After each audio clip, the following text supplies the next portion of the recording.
Gloire à Dieu. Voilà, je voudrais saluer tous les internautes aussi qui nous suivent. Il y en a qui nous suivent qui sont pas loin, il y en a qui sont un peu plus loin.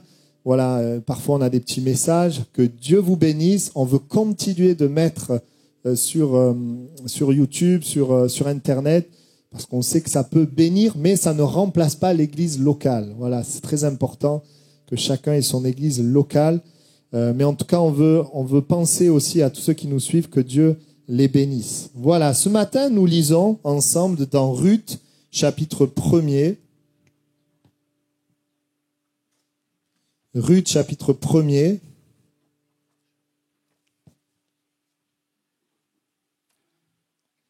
Et nous allons lire du verset 1 jusqu'au verset 19. Une lecture un peu longue, donc concentrons-nous. Du temps des juges, il y eut une famine dans le pays. Un homme de Bethléem, de Juda, partit avec sa femme et ses 2 fils pour faire un séjour dans le pays de Moab. Le nom de cet homme était Elimelech, celui de sa femme Naomi. Et ses 2 fils s'appelaient Machlon et Kiljon. Ils étaient Éphrasiens de Bethléem de Juda. Arrivés au pays de Moab, ils y fixèrent leur demeure. Elimelech, mari de Naomi, mourut, et elle resta avec ses 2 fils. Ils prirent des femmes moabites, dont l'une se nommait Orpa, et l'autre Ruth. Et ils habitèrent là environ 10 ans. Machlon et Kiljon moururent aussi tous les 2. Et Naomi resta privée de ses 2 fils et de son mari. Puis elle se leva, elle et ses belles-filles, afin de quitter le pays de Moab, car elle apprit au pays de Moab que l'Éternel avait visité son peuple et lui avait donné du pain. Elle sortit du lieu qu'elle habitait, accompagnée de ses 2 belles-filles, et elle se mit en route pour retourner dans le pays de Juda. Naomi dit alors à ses 2 belles-filles, « Allez, retournez chacune à la maison de sa mère, que l'Éternel use de bonté envers vous, comme vous l'avez fait envers ceux qui sont morts et envers moi. Que l'Éternel vous fasse trouver à chacune du repos dans la maison d'un mari. » Et elle les baisa. Elles élevèrent la voix et pleurèrent, et elles lui dirent, « Non, nous irons avec toi vers ton peuple. » Naomi dit, « Retournez, mes filles, pourquoi viendrez-vous avec moi? Ai-je encore dans mon sein des fils qui puissent devenir vos maris? Retournez, mes filles, allez, je suis trop vieille pour me remarier.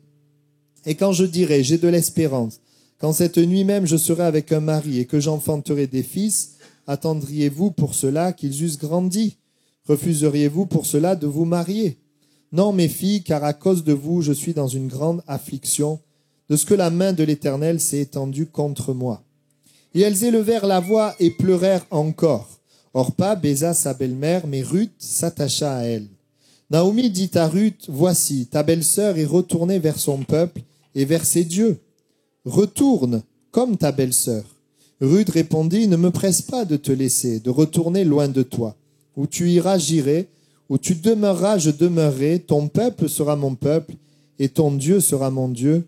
Où tu mourras, je mourrai, et j'y serai enterré. Que l'Éternel me traite dans toute sa rigueur, si autre chose que la mort vient à me séparer de toi. » Naomi, la voyant décidée à aller avec elle, cessa ses instances. Elles firent ensemble le voyage jusqu'à leur arrivée à Bethléem. Amen. Voilà. Dans ce texte, nous voyons 2 femmes, Ruth et Orpa, qui vont connaître la souffrance. L'Écriture dit qu'elles vont perdre leur mari. Et la Bible dit que ces femmes étaient des femmes étrangères qui habitaient le pays de Moab, un pays idolâtre, loin de Dieu.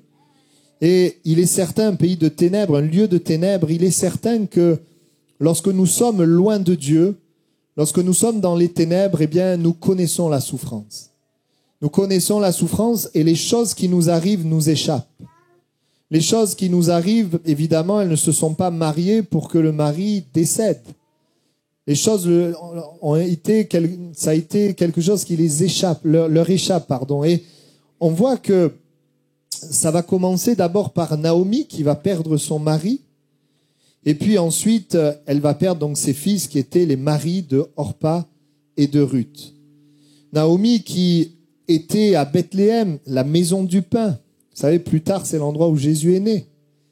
et qui va décider d'aller à Moab. Et à partir du moment où elle est à Moab, les problèmes commencent. Et je voudrais vous dire, vous savez, quand Jésus vient dans notre vie, c'est très important de rester avec lui. Même quand, parce que la Bible dit qu'elle est descendue parce que dans la maison de Bethléem, il y avait comme une famine. Il y avait une famine. Et parfois, vous savez, on s'attache à Jésus, on aime Jésus, et parfois, il y a quand même une famine, il y a quand même une difficulté. On voit dans l'Ancien Testament, le peuple qui aimait Dieu, il a connu le désert. Il y a des moments comme ça, et dans ces moments-là, on est tenté de laisser Dieu. On est tenté de ne plus se préoccuper de Dieu. Et lorsqu'elles ont fait cela, eh bien, le malheur est arrivé. Et j'aimerais vous rappeler ce matin l'importance, c'est pas le thème du message, mais en introduction, l'importance pour nous de marcher avec Dieu dans les bons et dans les mauvais jours. Parce qu'avec Dieu, les mauvais jours ne durent qu'un temps. Je le disais hier dans un message, lorsqu'il y a des oppositions et que tu restes dans la foi, Dieu fait une œuvre dans ton cœur. Il permet que la parole étende ses racines dans ton cœur. La parole ne peut pas étendre ses racines quand tout va bien. Mais la parole étend les racines dans ton cœur quand tu continues de croire alors que tu vois le contraire. Et le Seigneur est un Dieu riche en bonté, un Dieu parfait. On a chanté ces chants qui nous parlent de la grandeur de Dieu, le créateur du soleil, de l'univers, des étoiles, tout ce qu'il a fait si parfaitement. Il sait très bien s'occuper de nous. Mais ça nous demande pour nous de la confiance, de la foi. Et donc nous voyons deux femmes qui veulent suivre Naomi pour retourner à Bethléem. C'est ce qu'on a lu et je voudrais qu'on s'arrête sur cela. Quand Naomi, à un moment donné, le bon sens lui revient et elle dit non, je vais maintenant retourner à Bethléem. C'est la bonne solution. Quand quelqu'un dit je vais retourner à Dieu, je vais retourner à Jésus, je vais revenir à Jésus. Et la Bible dit que Orpa et Ruth, eh bien, ont voulu la suivre toutes les deux. Elles ont voulu la suivre. Et Naomi va même essayer de les en dissuader parce que Naomi voulait quelque part leur intérêt terrestre. Pouvoir retrouver un mari, parce qu'à l'époque, avoir un mari, ça voulait dire aussi avoir des richesses, des biens et une postérité. Et c'est vrai qu'on voit au verset 9 et 10, on l'a lu, voilà, elles élevèrent la voix et pleurèrent et elles dirent non, nous irons avec toi vers ton peuple. Voyez, Orpa et Ruth ont dit on va aller avec toi. Et voyez, quand on regarde la parole de Dieu, et là je vais citer quelques textes, on voit la grande bénédiction attachée au fait de revenir à Dieu. La grande bénédiction attachée au fait d'aller à Bethléem. Et pour Ruth, et on le lit, Ruth dira, je vais aller, ton pays sera mon pays, ton peuple sera mon peuple, et ton Dieu sera mon Dieu. Donc elle revient à Bethléem, elle vient à Dieu. Et quand on regarde l'Écriture, je voudrais les citer, même si je l'ai peut-être déjà fait dans le passé, je voudrais le rappeler ce matin. Alors que Ruth décide de suivre Naomi, la Bible dit que Ruth va trouver grâce dans plusieurs domaines de sa vie. Vous voyez, quand on choisit de s'attacher à Jésus, eh bien, il y a des moments où c'est difficile, mais il y a des moments de bénédiction et de grâce. Et l'Écriture dit qu'elle va trouver grâce dans le travail, auprès d'un homme, Boaz, qui va la traiter avec soin. Elle va venir dans un champ, et là, on va lui faire grâce. Dans Ruth 2, verset 9, on va lui dire, regarde où l'on moissonne dans le champ, va après elle, j'ai défendu à mes serviteurs de te toucher. Ruth 2, 14, 16, quand tu auras soif, tu iras au vase et tu boiras de ce que les serviteurs auront puisé. Voilà que Ruth connaît la faveur de Dieu, la faveur des hommes dans le travail. Je pense à cela très récemment, un frère qui aime le Seigneur et qui est engagé avec le Seigneur. Il a eu, il y a plusieurs temps de cela, une proposition de promotion. Puis il a réfléchi et puis il a refusé parce que la promotion allait prendre beaucoup de temps. Parce que promotion, c'est souvent plus de responsabilités. Alors non pas qu'il faut rejeter les responsabilités, mais c'est à chacun, à nous, de peser. Est-ce que ce qui m'est proposé va me permettre de servir le Seigneur, d'aimer Dieu, de bénir, de m'occuper de la famille? Voilà, c'était un ensemble de choses. Et il a refusé. Et donc, il a refusé une augmentation de salaire. Et il y a quelque temps de cela, il a eu une autre promotion. Mais cette fois-ci, qui ne l'empêchait pas de servir Dieu, puisqu'il a trouvé un endroit plus près de chez lui pour travailler. Une nouvelle chose. Et il a été tellement reconnaissant et béni. Il a remercié le Seigneur. Ça lui a évité de traverser tout Toulouse. Et il y a eu, c'est vrai, la bénédiction de Dieu. La grâce de Dieu. Et en plus, ça vient à un point nommé parce que sa femme doit accoucher. Et donc, avec l'enfant qui vient, on voit combien le Seigneur prend soin d'eux. Et ça, c'est notre Dieu qui prend soin de chacun d'entre nous. On le voit donc dans le travail aussi pour Ruth, et on le voit aussi dans la vie conjugale, le couple, puisque Boaz, cet homme que la parole de Dieu présente comme un homme bon et droit, va se marier avec Ruth. Elle va pouvoir se marier. Et aussi à l'époque, la Bible parle de relever le nom du défunt. C'est vrai que, voyez, au départ, Ruth devait être donnée à quelqu'un, mais la personne a refusé. Pourquoi ? Parce que la personne ne voulait pas partager l'héritage entre ses enfants qu'il avait déjà et les enfants qu'il aurait avec Ruth. Et donc, il a refusé, et Boaz a pris Ruth, et Ruth va pouvoir avoir des enfants. Elle va connaître le bonheur. Dieu va conduire sa relation sentimentale. Elle va être bénie, alors que ce n'était pas forcément quelque chose qu'elle attendait. Et on voit même cet homme Boaz qui va faire les choses de manière correcte. Un homme bon et droit. Elle va connaître la bénédiction familiale. Elle va devenir utile dans les mains de Dieu. Parce que Dieu va se servir de Ruth pour consoler sa belle-mère. Et voyez, lorsque nous revenons à Dieu, nous devenons utiles pour Dieu. La Bible dit au verset 15 et 16, « Il sera pour toi un restaurateur de ton âme et un soutien de ta vieillesse, car ta belle-fille qui t'aime l'a enfantée, elle qui vaut mieux pour toi que 7 fils. » Et Naomi prit l'enfant et le mit dans son sein, et elle lui tint lieu de nourrice. Le texte dit simplement que Ruth va enfanter, que l'enfant va être un sujet de consolation, de restauration pour Naomi. Il va y avoir une grâce de Dieu. Et puis, il va y avoir aussi une bénédiction au niveau de la postérité, puisqu'elle va pouvoir enfanter un enfant ou des enfants. Et l'Écriture dit, c'est au verset 17, qu'un fils va naître donc de Ruth, et ce fils va s'appeler Obed. Et Obed, c'est le père d'Isaïe, qui est le père de David. Elle va être dans la lignée même de Christ. Et il va y avoir comme une bénédiction spirituelle. Et on voit tout cela. Et pourquoi ? Parce que Dieu est bon, il désire nous bénir et nous utiliser. Mais nous remarquons quelque chose. Seule Ruth a été bénie. Orpa ne l'a pas été. Pourtant, on l'a lu, Ruth et Orpa voulaient toutes les deux suivre Dieu. Et ça veut dire qu'on peut vouloir de Dieu d'une certaine manière et passer à côté. Parce que si on lit bien, Orpa, elle voulait, mais elle est passée à côté. Vous voyez, en tant que pasteur, quand nous prions pour les gens, il y a des problèmes, il y a des besoins. Parfois, nous voyons Dieu répondre. Parfois, nous ne voyons pas la réponse de Dieu. Alors, il y a beaucoup de paramètres, de choses, mais il y a une chose qui est certaine, il y a un point qui est important. C'est que, et Ruth et Orpa nous parlent d'une volonté qui était différente. Une volonté qui n'était pas la même. Nous pouvons aimer Dieu, croire en Dieu et pourtant passer à côté. Et pourtant ne pas vivre la bénédiction de Dieu. Les deux semblent vouloir s'attacher à Dieu, vivre un changement, mais une seule va le vivre. Pourquoi ? Et c'est le titre de mon message. Parce qu'il faut le vouloir vraiment. Il faut vouloir vraiment de Dieu. C'est pas parce que tu fais une prière que tu lances à un moment donné que les choses vont se faire. Si tu lances une prière et que rien ne se fait, qu'est-ce que tu vas faire ? Tu vas prendre plus de temps pour demander ou tu vas laisser tomber ?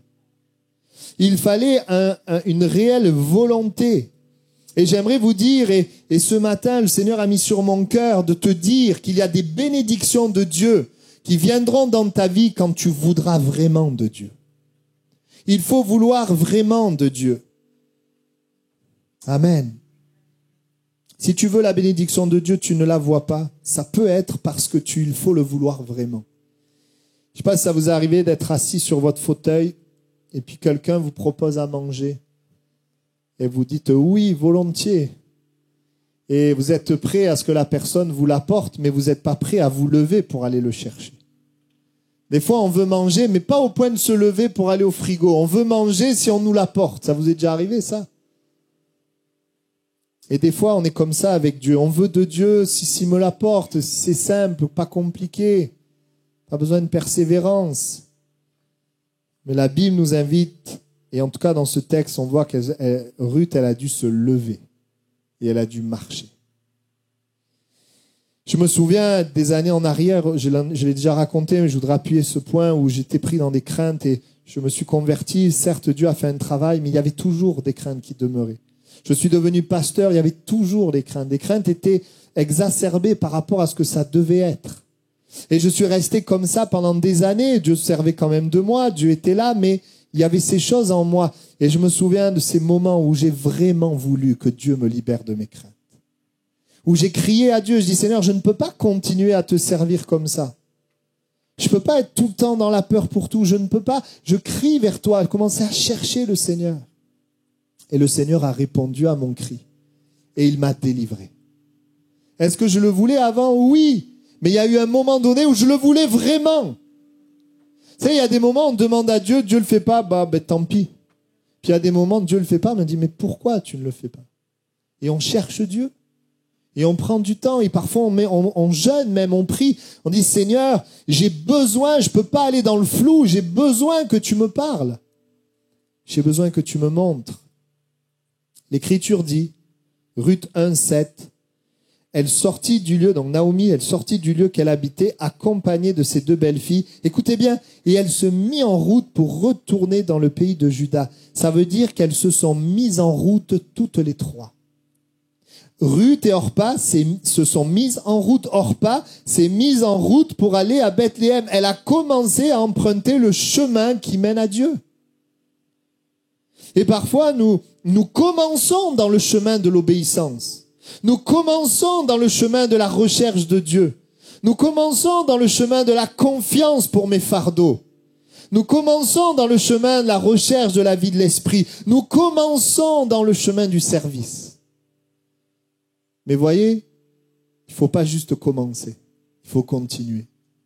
Parce qu'elle a commencé, mais elle n'a pas été bénie. Ce ne sont pas ceux qui commencent qui sont bénis, ce sont ceux qui persévèrent. La Bible dit que c'est par la foi et la persévérance que nous héritons des promesses de Dieu. Et voyez, notre Dieu, si vous pouviez le voir, vous verrez dans son cœur le désir de vous bénir. Mais vous verrez aussi dans son cœur le désir que nous lui fassions confiance. Véritablement. Parce que, voyez-vous, on peut très bien commencer et s'arrêter. Imaginez si on est plusieurs, vous êtes partis en vacances à certains endroits, on est d'accord? Imaginez, vous commencez à aller vers l'endroit et vous arrêtez au milieu. Ça serait insensé, hein? Je sais pas, vous voulez aller par exemple à Barcelone et puis vous vous arrêtez, je sais pas, à Perpignan. Eh bien, vous ne connaîtrez pas ce qu'il y a à Barcelone. C'est clair, c'est simple. Il faut aller jusqu'au bout. Et c'est quand j'arrive que je vois. Et j'aimerais te dire, avec le Seigneur, il faut persévérer.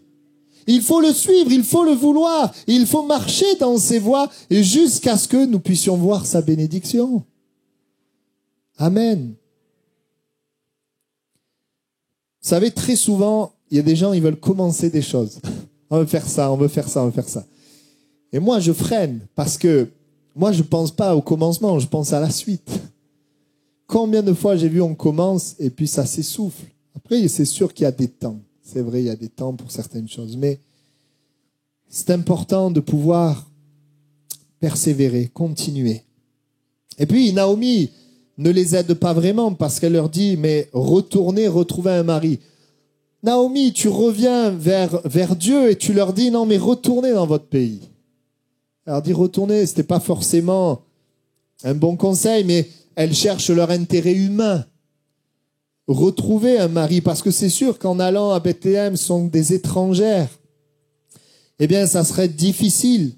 Et voyez, quelque part, de venir vers Dieu, de revenir, d'aller à Bethléem, ça a amené une perte chez Ruth et Orpa. Elle devait renoncer à quelque chose. Elle devait renoncer au fait de retrouver un mari. Et pourtant, on l'a vu, en renonçant, Ruth, elle a quand même gagné un mari. Mais en fait, elle a renoncé, elle aurait pu rester attachée finalement à ses propres calculs, à ses efforts, le fait de rester maître de ma vie. Seigneur, je veux de toi, mais je veux quand même rester maître. Je veux moi décider. Je veux moi-même me bénir. Mais si tu te bénis, Dieu ne peut pas te bénir.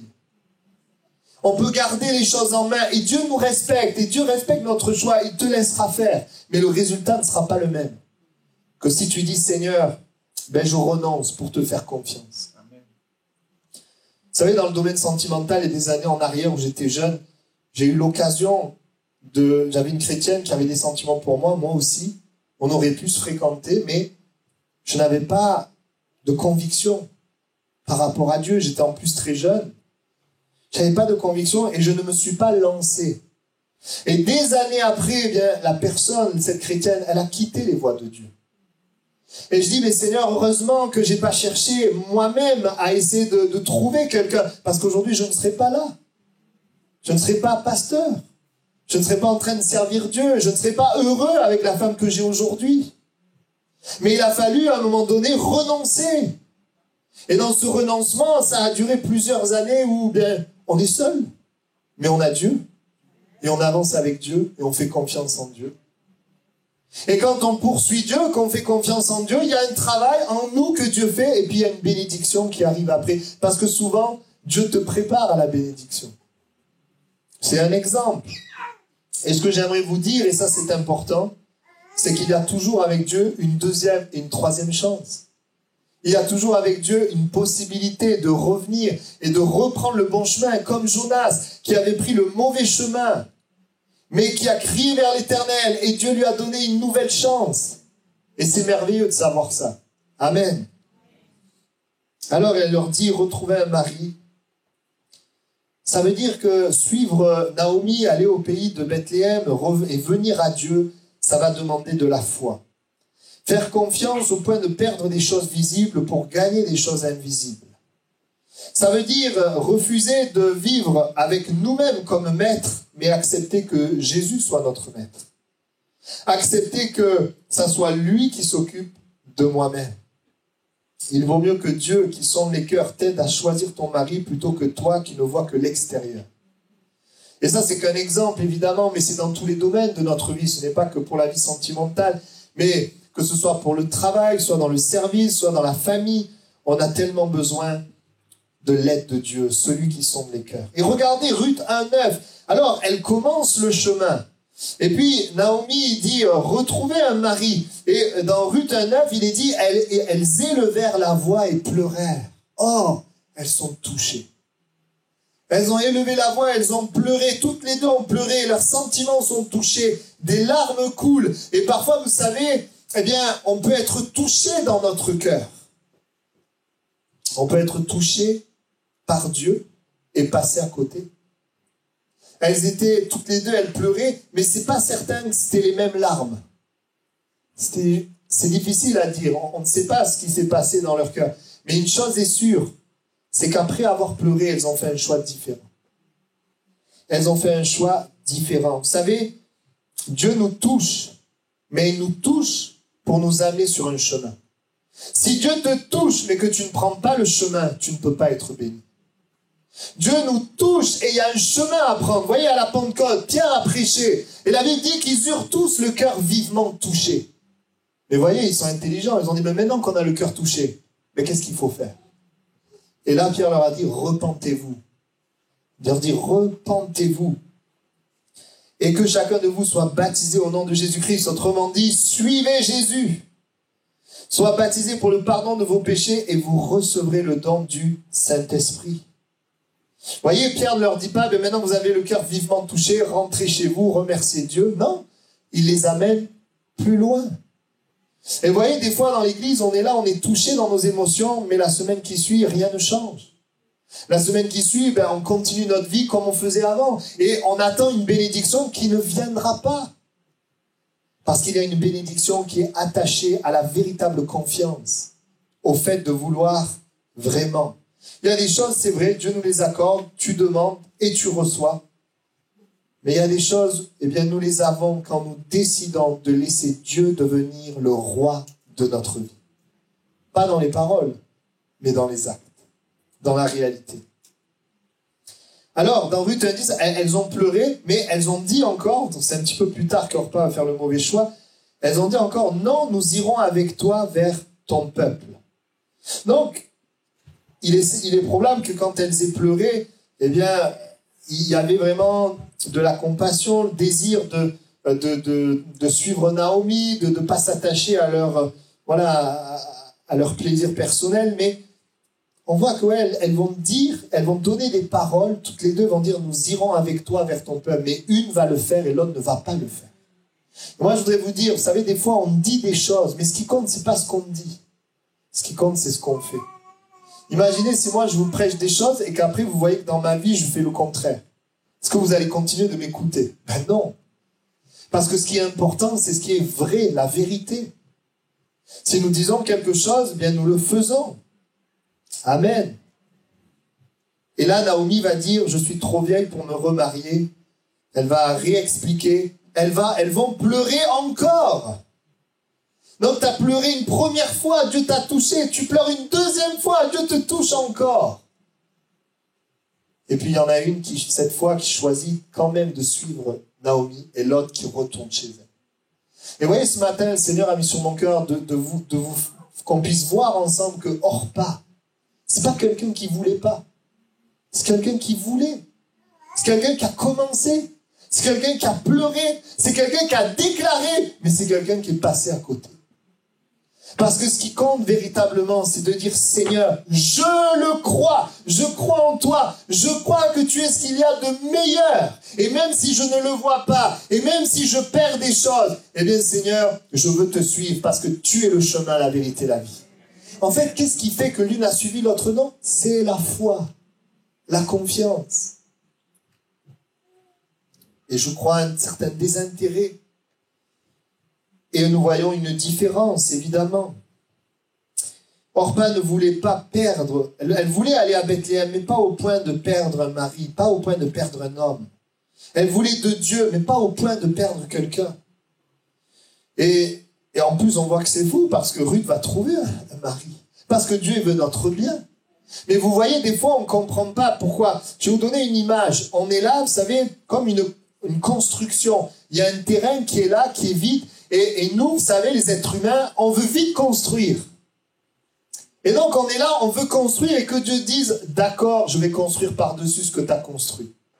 Mais Dieu dit non, ce que tu as construit, il faut l'enlever. On va mettre des fondations. Les fondations, c'est Christ. Comme je disais hier à quelqu'un, souvent les hommes, ils veulent monter, mais si tu veux que ça soit solide, il faut descendre. Quand tu fais tout de suite une maison et qu'il n'y a pas de fondation, la tempête, elle arrive et la maison, c'est terminé. Mais quand tu commences à descendre, à faire les fondations avant de monter, tu fais les fondations, après tu bâtis, que la tempête, elle vient, la maison, elle demeure. Et c'est vrai que des fois, on est là et on voudrait que le Seigneur, il construise avec nous. Mais en fait, il faut choisir. Et si nous voulons vraiment que Dieu bâtisse notre vie, eh bien, nous devons renoncer à la bâtir nous-mêmes. Nous devons renoncer à nos propres calculs, à nos propres choix. Il y a des choses, nous devons le laisser régner, en fait. Dans le service de Dieu, c'est pareil. Si je veux voir Dieu agir, j'ai besoin d'apprendre à ne pas faire par moi-même, mais à le laisser faire. À m'appuyer sur lui, à m'appuyer sur sa parole. C'est pareil dans la famille. C'est pas en essayant de convaincre les gens de ma famille, de leur parler par crainte, par peur. Tu vas faire que l'effet contraire. C'est pas par tes propres forces. Et c'est par le Saint-Esprit. C'est par l'œuvre de Dieu. Par l'amour et la prière que le Seigneur peut changer les choses. Amen.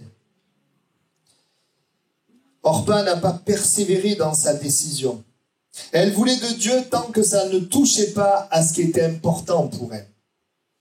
Elle voulait de Dieu, mais pas au point qu'il soit le roi. Elle voulait continuer de régner tout en ouvrant son cœur à Dieu. Et vous pouvez faire cela, on peut faire cela, mais ça n'amène pas la bénédiction. Ça n'amène pas à la faveur de Dieu. Le Seigneur est un Dieu, comme je disais tout à l'heure, riche en bonté. Et sa bonté, vous savez, ses œuvres, ses bontés, ce n'est pas que la bénédiction visible, physique, mais ses bontés, c'est que votre cœur s'attache à lui.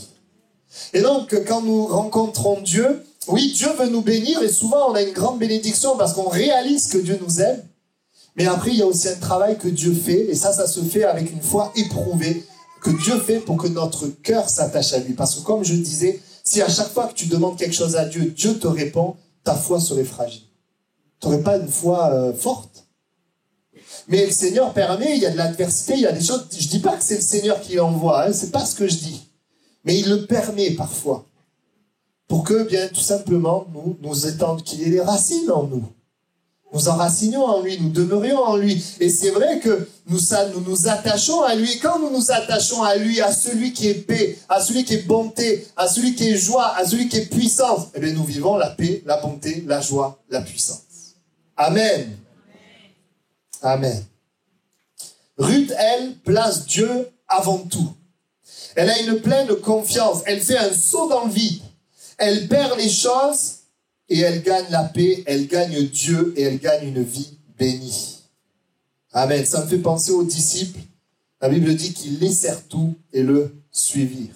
Et remarquez une chose, quand ils ont fait ça, les disciples n'ont manqué de rien.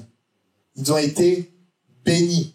Il n'y a pas de personne qui a vu plus de miracles qu'eux. L'action de Jésus, la présence de Jésus. À côté de Jésus, tu ne manques de rien.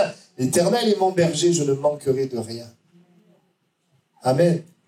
Et je dis, Seigneur, donne-nous à Toulouse-Est des hommes et des femmes qui sont prêts à perdre pour faire confiance en Dieu. Vous savez, dans le royaume de Dieu, il y a une loi. Un jour, j'ai fait un message sur ça. J'ai appelé ça la loi de l'abandon et du gain. Ce que tu abandonnes à Dieu, bien, tu finis par le gagner d'une autre manière. Mais c'est dur d'abandonner. C'est dur de laisser parce qu'on voudrait contrôler. Alors les gens, souvent, ils abandonnent quand ils n'ont plus rien. Quand il n'y a plus d'espoir. De toute façon, on n'a plus rien, on n'a plus d'espoir, donc autant donner à Dieu. Mais tu n'es pas obligé d'en arriver jusque-là. Tu peux déjà t'abandonner à Dieu. Tu n'es pas obligé d'attendre qu'il y ait, comme je prenais l'image de la construction, que tout soit en ruine pour faire confiance à Dieu. Parce que quand c'est en ruine, c'est des souffrances. C'est des difficultés. Amen. Elle va avoir une volonté ferme, quels que soient les sentiments, quelle que soit la perte, quels que soient les mensonges que peut-être l'ennemi peut mettre dans ses pensées. Elle est prête à renoncer à ce qu'elle a, à ce qu'elle est pour donner la place à Dieu. Et elle va vivre le plan de Dieu, la bénédiction de Dieu. La bénédiction de Dieu, je l'ai dit, je le répète, je le fais exprès, elle vient quand tu abandonnes la bénédiction humaine. C'est pas juste un acte sentimental humain pour faire plaisir à quelqu'un, mais c'est un acte de foi. Vous voyez, Ruth, elle n'a pas suivi Naomi juste par sentimentalisme. Non, je crois qu'il y avait quelque chose. Et elle le dit, ton Dieu sera mon Dieu. Sinon, elle aurait dit, je vais te suivre parce que je t'aime bien. Mais bon, je garderai ma religion. Non, elle dit, je te suis, mais ton Dieu sera mon Dieu. On a l'exemple d'une femme qui vraiment se tourne vers Dieu. On le sait. Et vous voyez, c'est un acte de foi. Et parfois, oui, nous pouvons être touchés, Dieu parle, mais il n'y a pas l'acte de foi. Vous vous rappelez de Nicodème, cet homme qui était, qui avait une certaine position. Il y avait un travail dans son cœur et il va parler à Jésus. Moi, je suis convaincu qu'il a été touché. Mais vous voyez, dans la Bible, on ne le voit pas. On le voit juste à la fin. Et c'est vrai qu'à la fin, je pense que quelque chose de positif s'est passé parce qu'il est venu par rapport au corps de Jésus. Mais entre le début et la fin, on ne voit pas grand-chose. Je ne sais pas s'il était travaillé, je ne sais pas ce qui se passait. Mais je voudrais vous dire, c'est vrai, quand on ne fait pas le pas de foi, ben on ne voit pas grand-chose. Quand tu commences à faire un pas de foi, tu commences à voir. Et vous savez, des fois, les gens disent « Ah, mais moi, si je me donne à Dieu, je vais avoir des problèmes. » Moi, je voudrais te dire, si tu ne te donnes pas à Dieu, tu vas avoir des problèmes. Parce que le diable, il est là. Le péché, il est là. Ce qui est important pour nous, c'est que l'Éternel soit notre berger. Nous ne manquerons de rien. La Bible dit qu'il est le Dieu qui veut renouveler ses bontés, ses compassions chaque matin, chaque jour. Amen. Des choses vont changer dans ta vie quand ta volonté va changer. Pas juste sentimental, mais profondément. Des fois, les gens me disent, j'ai demandé à Dieu, il n'a pas répondu. Mais est-ce que je le veux vraiment? savez, des fois, moi, j'ai des enfants, ils viennent me voir, ils me demandent quelque chose. Ils me disent, est-ce que tu peux me donner ça? Je dis, ben, on verra. Ou je dis, oui, non, on verra, ça dépend. Mais si je dis, on verra, moi, j'oublie. Vous savez, je passe en Dieu. Alors, Dieu, il n'oublie pas, mais moi, j'oublie. Mais vous voyez, ce qui fait que je vais lui donner, c'est qu'il va revenir vers moi. Il me dit, en fait, comme j'ai toujours rien, je vais redemander. Donc, il redemande. Et si la demande est légitime, ben, je vais finir par lui donner. Et des fois, on est là, on demande à Dieu, et puis on s'arrête là. On ne persévère pas. Mais je crois que devant, la Bible dit, demandez et vous recevrez, afin que votre joie soit parfaite, complète. Regardez comment, je vais vous donner un autre exemple. Vous voyez, croire dans la parole de Dieu, c'est accepter de perdre certaines choses. Parce que quand vous croyez dans la parole de Dieu, dans ce que Dieu nous dit, dans ce qui est bon pour nous, ça veut dire que nous laissons de côté nos raisonnements, nos propres pensées, nos propres calculs. Nous sommes capables de laisser des choses, de perdre, parce que nous savons que la parole de Dieu est ce qu'il y a de meilleur. Vous savez, même les personnes qui créent leur entreprise, elles sont prêtes à investir de l'argent et elles sont prêtes finalement à perdre de l'argent parce qu'elles savent qu'elles vont gagner par la suite. Parce qu'elles vont être libres, elles pourront travailler comme elles voudront, elles pourront faire... Donc, elles sont prêtes à investir, à perdre des choses parce qu'elles regardent plus loin. Et voyez, on a besoin de regarder plus loin que ce que nous voyons aujourd'hui, que la situation d'aujourd'hui. On a besoin de voir le Dieu qui pourvoit, le Dieu qui est fidèle, le Dieu qui est bon. Amen. Et des fois, on est là, on a la foi en Dieu, mais notre volonté, elle est partagée. La foi partagée ne fonctionne pas. On est partagé entre Dieu et une autre religion. On est partagé entre Jésus et un gars ou une fille. Ou encore, on est partagé entre Dieu et une passion ou autre chose. Mais ce qui est important, c'est de dire, Seigneur, moi, je veux m'attacher à toi. Vous vous souvenez d'Abraham et Lot? Ils étaient là ensemble, ils étaient tellement bénis qu'ils devaient se séparer. Et on voit le cœur d'Abraham, le détachement d'Abraham, qui est long, qui aurait dû choisir. Qui aurait dû dire, écoute, toi, t'es le neveu, moi, je suis long, moi, je choisis ça, et toi, tu prends ça. Mais complètement détaché. Il lui dit, écoute, choisis ce que tu veux. Il y avait une plaine arrosée, magnifique, et le désert. Moi, à sa place, j'aurais dit, écoute, je suis l'oncle, je vais dans la plaine. Non, c'est pas ce qu'il fallait faire. Mais qu'est-ce qui se passe? Il dit, écoute, si tu vas à gauche, j'irai à droite, si tu vas à droite, j'irai à gauche. Parce que moi, ce qui est important, c'est que Dieu soit avec moi. Et lui, l'autre, il regarde avec ses yeux physiques. Il regarde comment il peut s'enrichir. Il n'est pas préoccupé par Dieu, véritablement. Il est préoccupé par la bénédiction. Et si tu regardes le passé, Lot a été béni à cause de la foi d'Abraham. Parce qu'Abraham, il dressait des autels. Il avait une relation avec Dieu. Abraham, il était intéressé par Dieu. Et comme Lot accompagnait celui qui avait une relation avec Dieu, Lot était béni à cause d'Abraham. Mais voyez, Lot, il choisit la plaine du Jourdain. Mais pourquoi c'était un mauvais choix? Parce que dans la plaine du Jourdain, vous aviez Sodome. Cette ville pécheresse.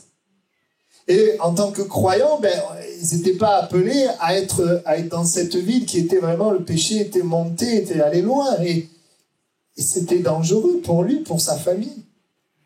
Par la suite. Mais Abraham, il dit, Seigneur, moi, je veux te suivre. Que ce soit la plaine, que ce soit le désert, je veux te suivre. Et Dieu lui dit, je te bénirai. Dieu dit, je te bénirai à celui qui poursuit Dieu. Mais Dieu ne bénit pas celui qui poursuit la bénédiction. Et ça, c'est important. Dans la Bible, bien des personnes auraient pu s'arrêter dans leur volonté de s'approcher de Jésus. Et s'ils s'étaient arrêtés, ils seraient passés à côté. Mais dans la Bible, plusieurs ont persévéré dans leur volonté. Regardez par exemple le paralysé porté par ses 4 amis qui viennent vers Jésus. Et là, il y a tout le monde devant la porte. Ils auraient pu s'arrêter là. Mais ils le voulaient vraiment. Alors ils sont montés sur le toit. Il est descendu. Et le paralytique a été pardonné et a été guéri. Je voudrais vous dire que le pardon et la guérison est venu du fait qu'ils voulaient vraiment. S'ils avaient juste voulu, ça n'aurait pas suffi. Mais ils voulaient vraiment. Et moi, je te pose la question, est-ce que tu veux vraiment de Dieu? Est-ce que tu veux vraiment de Jésus? Au point de quitter, au point d'avancer, au point de marcher, au point d'aller jusqu'au bout. de ce que le Seigneur te demande, d'aller jusqu'au bout dans l'obéissance à la parole de Dieu. Est-ce que je le veux vraiment? Bartimée également a crié, fils de David, aie pitié de moi, Jésus, fils de David. Et on l'a fait taire. Il a crié, mais on l'a fait taire. Mais il voulait vraiment. Alors il a crié plus fort. Et quand il a crié plus fort, Jésus lui a dit, amenez-le. Et il est venu et il a été guéri. Je voudrais vous dire, il a été guéri parce qu'il le voulait vraiment.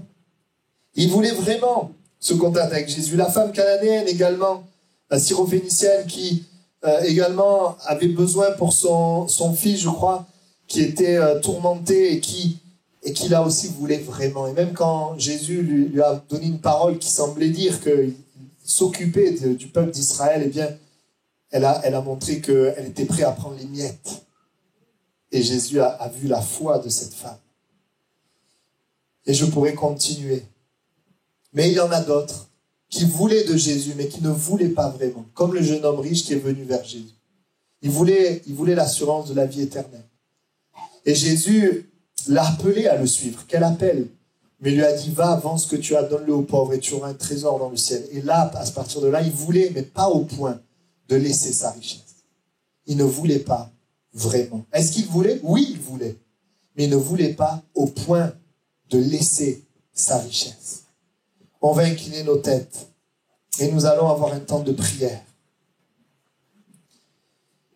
Vous savez, il y a des choses qu'on a avec peu de volonté. Si tu veux, par exemple, acheter, je sais pas, un aliment, tu vas au magasin et tu as l'aliment. Mais si tu veux devenir médecin, ça c'est autre chose. Tu peux pas l'avoir comme ça. Il faut persévérer dans la volonté. Quelqu'un a dit, il faut peu de temps pour faire une cour, j'ai beaucoup de temps pour faire un chêne. Tu veux être quoi? Et c'est certain que la volonté seule ne suffit pas, on a besoin de Dieu. Mais Dieu seul ne suffit pas, il faut ta volonté. Dieu a voulu, dans sa souveraineté, eh bien, qu'il y ait de notre part la volonté qui se soumet à lui. Bien sûr, Dieu est souverain, il fait ce qu'il veut, il est tout puissant. Mais dans le principe de la parole de Dieu, notre volonté, c'est quand nous la soumettons à Dieu que Dieu, eh bien, peut intervenir, prendre les rênes de notre vie. Quand il y a une foi véritable, les sentiments sont touchés, mais la volonté est touchée. Qu'on est prêt à suivre Jésus à ce moment-là, eh bien, il y a cette bénédiction de Dieu. Vous savez, parfois on est là et on attend d'aller mieux pour suivre Dieu. On attend que quelque chose se passe, nous encourage pour vouloir vraiment de Dieu. On attend, mais vous savez, dans la Bible, on voit des 3 hommes, ils ont passé la nuit à pêcher, sans rien prendre. Ils sont fatigués, ils sont découragés, ils sont certainement en colère, ils sont tristes. Et Jésus leur dit maintenant, allez au large. Mais attendez, ils n'avaient pas forcément envie d'aller au large. Ils étaient fatigués. Mais ils l'ont fait. Et ils ont vu le miracle. Et ils ont eu au-delà du miracle. Ils ont suivi Jésus. Attends pas d'être parfait. Des fois, on est là, on attend d'être guéri pour aller chez le docteur. Mais ça sert à rien. Il faut aller chez le docteur quand tu es malade. C'est quand je vais pas bien, il faut que je vienne à Dieu tel que je suis. Mais là, tel que je suis, je réponds à Dieu, à son appel. Et Dieu fait une œuvre dans ma vie. Alors, est-ce que tu le veux vraiment? Tu sais, Dieu veut vraiment te bénir. Dieu veut vraiment te faire du bien. Et il y a des bénédictions qu'il donne parce qu'on le prie. Mais il y a des bénédictions qu'il donne parce qu'on le suit. Ça, c'est autre chose. Et tu peux ce matin dire, Seigneur, je veux te poursuivre. Je veux être rempli de Dieu. Je veux la communion avec Dieu. Je veux être guéri dans mon corps. Je veux croire la parole. Je veux obéir à ce que tu me montres. Je veux servir Dieu. Je veux pardonner. Je veux marcher dans ma nouvelle identité. Tu peux dire, je le veux vraiment. Tu le veux vraiment ou tu le veux un peu? Et si peut-être tu as commencé à croire et tu t'es arrêté, tu peux reprendre le chemin. Ça arrive à tout le monde de s'arrêter. Moi, ça m'est arrivé de m'arrêter au bord du chemin. Mais au bord du chemin, on est très triste. On est malheureux. Et on est la proie de l'ennemi. Alors le Seigneur te dit, reprends le chemin. Ce matin, j'ai à cœur de faire un appel et de prier pour des personnes qui désirent connaître la bénédiction. Peut-être que tu as connu la souffrance, comme Ruth et Orpa. Mais tu vois, Dieu a pour toi une bénédiction, comme il l'a fait pour Ruth. Dans le travail, dans le couple, dans la famille, une bénédiction spirituelle. pour être utile dans le service. Dieu a une bénédiction pour toi. Mais Ruth a choisi d'une manière déterminée de s'attacher à Dieu et de faire confiance. Orpa a commencé à choisir Dieu et n'a pas persévéré. Les changements qui n'ont pas encore eu lieu parce que ta volonté est comme la volonté d'Orpa. Une volonté sentimentale, une volonté conditionnelle. Si je gagne, alors je veux suivre Dieu. Ce matin, Dieu t'appelle à le suivre. Quels que soient les sentiments, quel que soit ce que tu peux gagner ou pas, dire Seigneur, je te fais confiance. S'il y a des personnes ce matin qui désirent cela et qui disent Seigneur, eh bien, par rapport à toi, à ta parole, par rapport peut-être quelque chose, le Saint-Esprit me travaille depuis longtemps, eh bien Seigneur, je le veux vraiment. Je vais m'appuyer sur toi, je vais compter sur toi. Je vais t'inviter à t'approcher sur le devant et j'aimerais prier pour toi. J'aimerais vraiment prier, demander la grâce de Dieu. Je crois que Mathias est là. Si tu peux venir au piano, Mathias. Hein? Tu peux faire Mon seul abri, c'est toi. Je te laisse le chant. Si tu y arrives, ou un autre chant. J'aimerais vraiment insister. S'il y a aujourd'hui des hommes et des femmes qui disent Seigneur, je veux véritablement de Dieu. Je veux véritablement de Jésus. Je veux véritablement te suivre. Je veux véritablement t'obéir, te servir. Je le veux véritablement. C'est peut-être un point de ta vie. Tu ne vois pas la bénédiction de Dieu. Mais je t'invite à venir devant et on va prier pendant que le piano joue. Et je vais demander à l'église, si tu es là assis et que tu ne réponds pas forcément à cet appel, je vais t'inviter, si tu es chrétien, à prier pour les personnes qui sont là devant. Demandez au Seigneur que ce matin, quelque chose se passe. Le Seigneur m'a mis sur mon cœur de vous dire, vouloir n'amène pas la bénédiction, mais vouloir vraiment amène la bénédiction. Et Dieu va aider. Ta volonté seule, évidemment, ne suffit pas, mais Dieu va t'aider. Dieu va te conduire, te guider. Tu peux, étape après étape, te tourner vers lui, compter sur lui. Le Seigneur ne t'abandonnera pas. Et si tu es au bord du chemin, je t'invite à te lever et à marcher. Tu peux être au bord du chemin dans ton foyer, tu vois le foyer qui t'échappe, tu vois les choses qui t'échappent. Tu peux être au bord du chemin dans le service de Dieu, tu ne sers plus l'Éternel là où tu es, où il t'a placé. Tu peux être au bord du chemin, dans le domaine, dans d'autres domaines, le travail. Mais le Seigneur ce matin, il t'invite véritablement à faire le choix de Ruth. Dieu te dit, si tu abandonnes pour me suivre, je te donnerai ce qu'il y a de meilleur. Amen. Nous remercions le Seigneur pour sa parole, sa présence. Voilà, vous savez, c'est une preuve d'humilité que de s'approcher. De dire, je veux vouloir vraiment, je veux vraiment, je m'approche. Vous savez, la volonté seule ne suffit pas, c'est vrai. Mais, comme je le disais, ça ne se fait pas tout seul, il faut quand même la volonté. Quand il y a la volonté humaine, alors le Seigneur agit, il nous aide, il nous secourt. Et nos prières ne sont jamais vaines. Et dans chaque domaine de ta vie, tu peux vouloir vraiment. Et si dans un domaine tu veux vraiment, tu verras l'aide de Dieu et la bénédiction de Dieu. Amen. Voilà, souvenons-nous de cela et surtout, eh bien, cherchons à le mettre en pratique dans les domaines de notre vie. Voilà, n'oubliez pas, Dieu est riche en bonté. Dieu est riche en bonté. Voilà, mais la bonté se manifeste dans la confiance. On a besoin de la foi, de la confiance. Amen. Voilà, notre culte s'achève et on se retrouve jeudi. Voilà, encore pour prier ensemble, que le Seigneur nous inspire, nous parle, pour aussi être enseigné par la parole de Dieu. Et je bénis le Seigneur pour tous ceux et celles qui me disent parfois que la parole leur parle. Hein. Des fois, à propos, là, jeudi, quelqu'un me disait, dans la semaine, j'ai eu la situation, et la prédication, elle était une réponse à la situation. Donc, merci Seigneur, le Seigneur vous connaît. Ça veut dire que le Seigneur, il prévoit de vous parler. Mais si vous ne venez pas, comment il fait? Donc, venons, il faut venir. Voilà, le jeudi, le dimanche, et le Seigneur va nous parler, nous bénir. Puis n'oubliez pas, le Seigneur, il veut vous parler dans votre chambre. Ouvrons notre Bible, ouvrons notre cœur, écoutons le Seigneur. Amen. Bonne semaine à tous, soyez bénis.